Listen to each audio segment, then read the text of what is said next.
Hey guys, hope you're having a beautiful day today. So I was looking at this Ripple versus SEC case and I found something to be very interesting, right? And I think what I found is kind of like proof that Ripple is going to win this case, and or they might just do a settlement but still be allowed to sell XRP, which is what they really want to do, right? They want to continue selling XRP, and they want XRP to be declared a currency or a non-security, right? But what did I find? Check this out, right? So Ripple, Brad Garlinghouse, and Larson basically got sued by the SEC. We all know this, right? Now Brad Garlinghouse and Christian Larson, they want to kind of remove themselves from this lawsuit, right? And I think they're going to be able to do this because if we go back to the Kick or the King case, the Kick versus SEC case, even though they lost the lawsuit, they were still allowed to sell their Kick tokens, right? And I think this is what the SEC versus Ripple case is all about. The escrow. Ripple has an escrow, and they kind of want that escrow. That's basically what they want. Well, they're looking for a way to maybe control that escrow somehow. But what is the Ripple escrow? Let's learn a little bit about the Ripple escrow. So the Ripple escrow is basically 55 escrows with each having 1 billion XRP. So that's what the Ripple escrow is. So every month you take one of this escrow, which has 1 billion XRP, and what Ripple does is that they sell it to any institutions or accredited investor. That's a key word, accredited investor that might want to buy some XRP. And for the most part, most of that XRP is now bought up, so it goes back into the escrow, right? And you can see that here, Ripple has re-escrowed 815.8 million XRP every month on average so far. So most of that XRP is now bought up anyways in that escrow, so it goes back into escrow. And you can see a little more into this over here.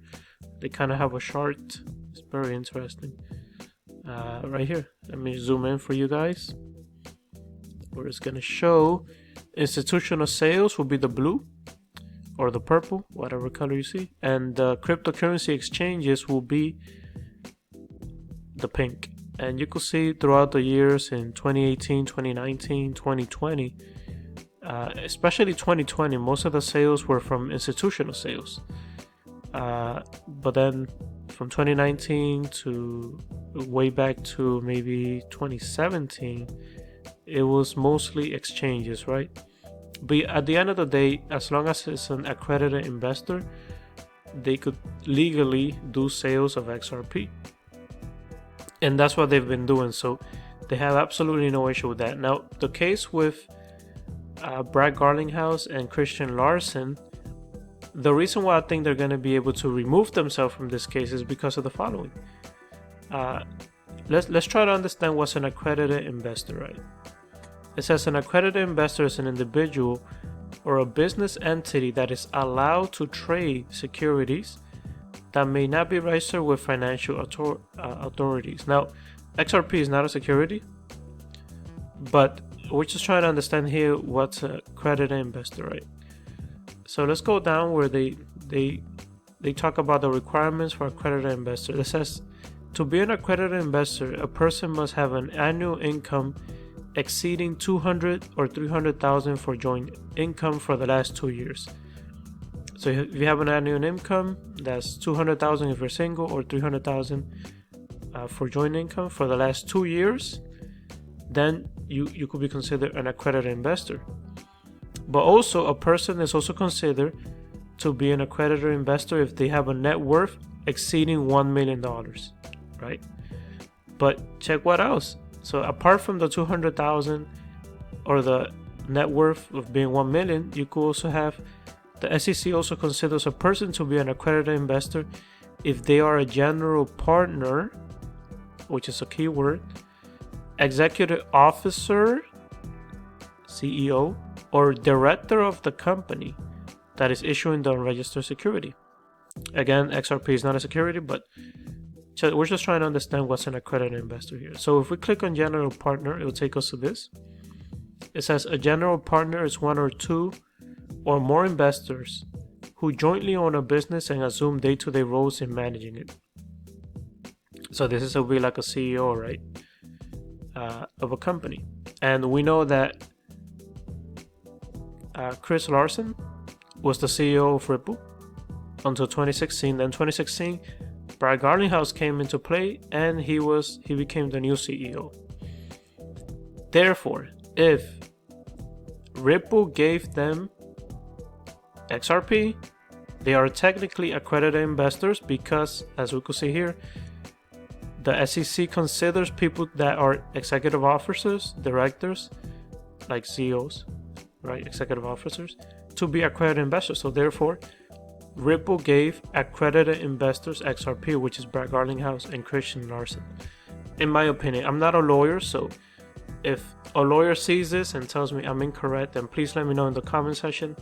I will really appreciate that. Or maybe you could send this video to Legalese, and so he could explain how this works a little better. But yeah, I think Ripple Labs is giving XRP to accredited investors, including Brad Garlinghouse and Christian Larsen, and Jen Michaela, which is dumping all the XRP out there. But yeah, I think they'll be able to get themselves out of this Ripple lawsuit versus the SEC. And now with Ripple, I think what they're going to do is a settlement. When Gary comes in, he's going to say, hey, you know what? We have to continue letting these crypto companies grow. We got to modify the laws so that they're able to use this technology in our economy, in the country.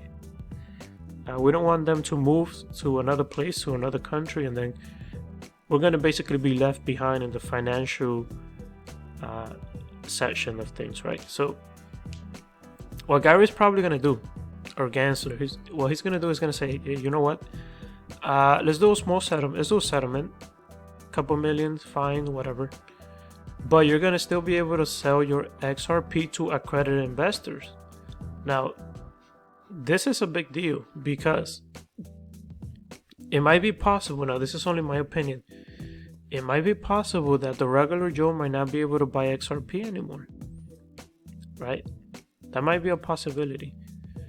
Or it's possible that only the XRP that's circulating now, which I think is like 45 billion.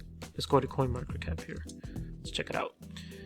Alright, so it says here circulating supply 45 billion. Yeah, it might be possible that this might be the only XRP allowed to trade for the public, and the rest is only for institutions, accredited investors, etc. So this is interesting. I don't know. I think this is what the lawsuit is going to end up being with Brad Garlinghouse and Christian Larsen being removed from the lawsuit because they are technically accredited investors, as we already analyzed here. And Ripple just still getting the ability to sell their XRP, but only to accredited investors, like they've been doing already. It's nothing new.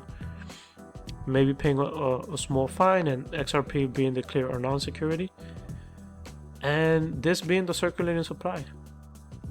That would be super interesting. Yeah, XRP is gonna increase multiple folds when this happens. Not if this happens, when this happens, because I am very positive this is going to be the end case scenario. But at the end of the day, we never know what might happen. Let me know what you guys think in the comment section below. Do you agree? Do you disagree?